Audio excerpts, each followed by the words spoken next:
understanding what are the, because being late to this, there's probably pain points beforehand. There's probably 4 or 5 things you did in the morning, right, that are going to dictate how much time and energy you spend in the morning that's going to allow you to leave when you need to leave, right?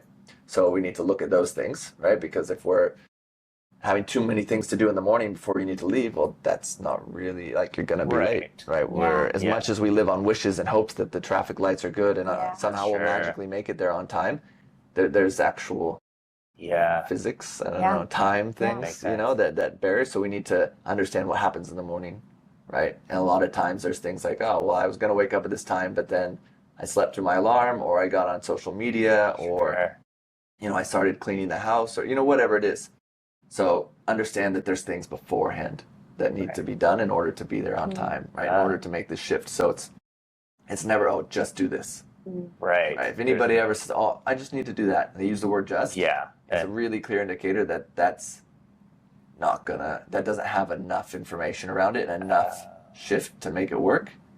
Because it was just do that, these are smart people. These are driven people. True. You're a smart, driven person.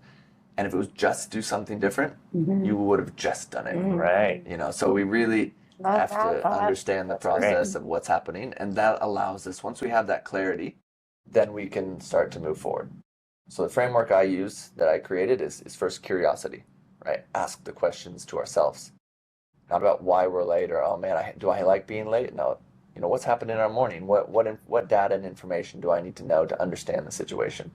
Right? So being curious first, right? Which is a skill set a lot of ADHD people have. Yeah. Well, turning that and targeting it toward the logistics of your day or whatever it is you're trying to make the shift on, right? So curiosity, that allows us to create clarity.